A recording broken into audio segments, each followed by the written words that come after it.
రైతు పండుగకు అశేషంగా తరలి వచ్చినటువంటి మా రైతన్నలకు, రైతు బిడ్డలకు, రైతు కుటుంబ సభ్యులకు పేరు పేరున హృదయపూర్వక నమస్కారాలు, పాదాభివందనాలు। ఈ రైతు బిడ్డ రైతు పండగ ఈ మహబూబ్ నగర్ మట్టి బిడ్డ ప్రజానాయకుడు మన ముఖ్యమంత్రి గారి ఆధ్వర్యంలో ప్రతి రైతు సంతోషంగా ఉండాలనేటువంటి లక్ష్యంతో వారు తీసుకున్నటువంటి అనేక విప్లవాత్మకమైనటువంటి మార్పులలో భాగంగానే ఈ రోజు దేశంలో ఏకకాలంలో 18,000 కోట్ల రూపాయల రైతుల రుణమాఫీ చేసినటువంటి ఏకైక ప్రభుత్వం మన ప్రభుత్వం, కాంగ్రెస్ ప్రభుత్వం।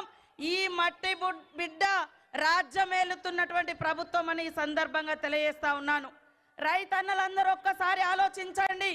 ఎప్పుడైతే రైతు రుణమాఫీ స్టార్ట్ చేసినామో మరి మూలకున్నటువంటి బీఆర్ఎస్ నాయకులు వచ్చి రైతులను రెచ్చగొట్టే పని చేసిర్రు।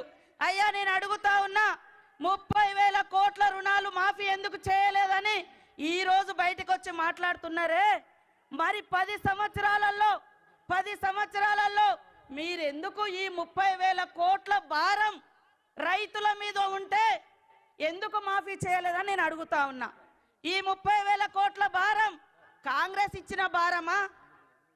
ఈరోజు వచ్చి సంవత్సరం తిరగక ముందే మరి 18,000 కోట్ల రుణాలు మాఫీ చేసినాం। కానీ బీఆర్ఎస్ ప్రభుత్వ హయాంలో 2018 నుంచి 23 వరకు వాళ్ళు చేసింది 5 ఏళ్లలో కేవలం 11,000 కోట్ల రుణాలే। కానీ మన సీఎం మన ప్రభుత్వం మరి 25 రోజులలో ఇప్పటికే చేయడం జరిగింది। కాబట్టి ఒక దిక్కు అప్పులు, ఒక దిక్కు సంక్షేమం।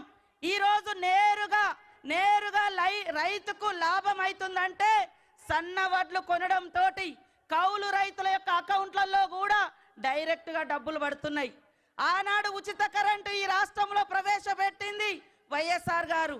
ఆనాడు సోనియమ్మ గారి ఆదేశం మేరకు ఏకకాలంలో దీర్ఘకాలిక రుణాలను మరి తాత్కాలిక రుణాలను కూడా మాఫీ చేసింది కూడా ఆనాడు కాంగ్రెసే। ఈ రోజు కూడా ఆ ఘనత కాంగ్రెస్ అని సందర్భంగా తెలియజేస్తా ఉన్నాను। మీరు అర్థం చేసుకోవాలి, ప్రశ్నించాలి।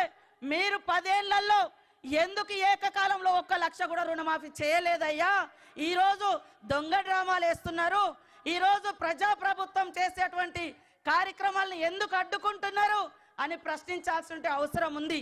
ఊరంతా అప్పులు చేసిపోయినట్టుగా అన్ని శాఖలలో అప్పులే ఉన్నాయి। సర్పంచుల అప్పులు ఇవ్వలేదు, రైతుల మీద 30,000 కోట్ల రూపాయలు రుణభారం పెట్టిపోయిండు। అదే విధంగా ఉచిత విద్యుత్ ఇచ్చినా అని చెప్పిండు। 60,000 కోట్ల రూపాయలు మరి ఉచిత విద్యుత్ బకాయిలు ఈ రోజు కట్టకుండా అప్పు మిగిల్చిపోయింది ఎవరు అని నేను అడుగుతున్నా। కాబట్టి వాస్తవాలను, నిజాలను తెలుసుకోండి, ఈ ప్రజాప్రభుత్వాన్ని దీవించండి అని మీ అందరికీ కోరుకుంటూ జై జవాన్ జై కిసాన్।